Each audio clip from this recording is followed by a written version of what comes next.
नमस्कार, मैं विद्याशंकर तिवारी हूं इंडिया न्यूज़ के डिजिटल चैनल इन खबर के लिए। लोकसभा चुनाव के जो पहले चरण में मतदान होना है उसमें से पश्चिमी उत्तर प्रदेश की 8 सीटें हैं और ये 8 सीटें एक तरह से आप कह सकते हैं कि जाट लैंड है, जहाँ पे जाटों की अच्छी खासी तादाद है।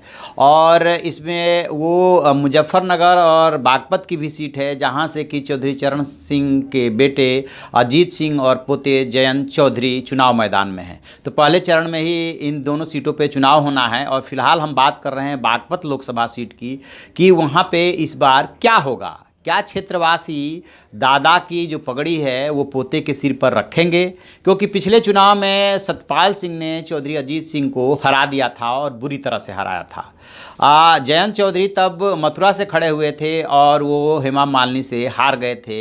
मथुरा से वो 2009 का चुनाव जीतने में कामयाब हुए थे। इस बार उन्होंने चौधरी अजीत सिंह ने बागपत सीट बेटे जयंत को सौंप दी है और खुद मुजफ्फरनगर से वो चुनाव लड़ रहे हैं। वहाँ पे चूँकि कांग्रेस इस गठबंधन में, सपा बसपा के गठबंधन में शामिल नहीं है, लेकिन 7 सीटों पे उसने उम्मीदवार नहीं उतारे हैं। उसमें से मुजफ्फरनगर और बागपत की भी सीट है। तो ये इनके लिए राहत की बात है कि बागपत में जो है मुकाबला त्रिकोणीय नहीं हो रहा है, या यूँ कहें कि कांग्रेस वोट नहीं काट रही है। तो सपा बसपा और जो आरएलडी का वोट बैंक है वो तीनों कंबाइंड हो जा रहा है। तो देखने वाली बात ये है कि क्या जयंत चौधरी, जो कि उनका नेचर काफ़ी सोबर माना जाता है और घुले मिले और सबसे सद्भाव से रहते हैं, और उन्होंने थोड़ा सा तीसरी पीढ़ी में आ करके जो अजीत सिंह की शिकायतें थी, लोगों से कम मिलना जुलना, उसको भी दूर किया है। वो सबसे मिलते जुलते हैं। और आपको याद होगा कि जो कैराना में उपचुनाव हुआ था जिसमें तबस्सुम हसन जो है वो चुनाव जीती थी, उसमें उनका काफ़ी अहम रोल रहा था, क्योंकि मुजफ्फरनगर दंगे के बाद जो जाट मुस्लिम अलग हो गए थे, माना ये गया कि कैराना चुनाव में वो फिर से वोट बैंक आपस में जुड़े और उसके लिए जयंत चौधरी ने घर घर संपर्क किया था।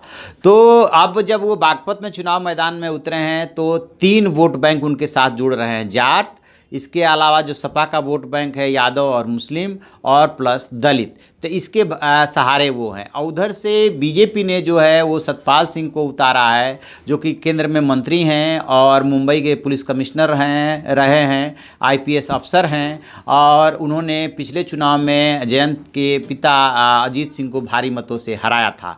तो अब की बार ये देखना है कि वैसे दो तीन बार को छोड़ दें तो इस सीट पे जो है चौधरी परिवार का ही कब्जा रहा है। बीच बीच में चौधरी अजीत सिंह को झटका जरूर लगा, लेकिन ये चौधरी परिवार के कब्जे वाली सीट मानी जाती है, एक तरह से गढ़ माना जाता है। इस बार क्या होता है, क्या जो एसपी बीएसपी और आरएलडी का गठबंधन हुआ है, आरएलडी को 3 सीटें मिली है, उसमें क्या नया समीकरण बनता है और किस तरह से जयंत चौधरी बाजी मारते हैं, ये देखने वाली बात होगी। और क्या जो कैराना से संदेश निकला था, जाट और मुस्लिम मतदाता जो अलग हो गए थे वो यदि जुड़ जाते हैं तो निश्चित रूप से जयंत चौधरी का पलड़ा भारी दिख रहा है। जो भी आगे इसमें अपडेट होगा हम आपको बताते रहेंगे। आप देखते रहिए हमारा डिजिटल चैनल इन खबर, उसे लाइक कीजिए, शेयर कीजिए और कमेंट बॉक्स में जा करके कमेंट जरूर करें। Thank you.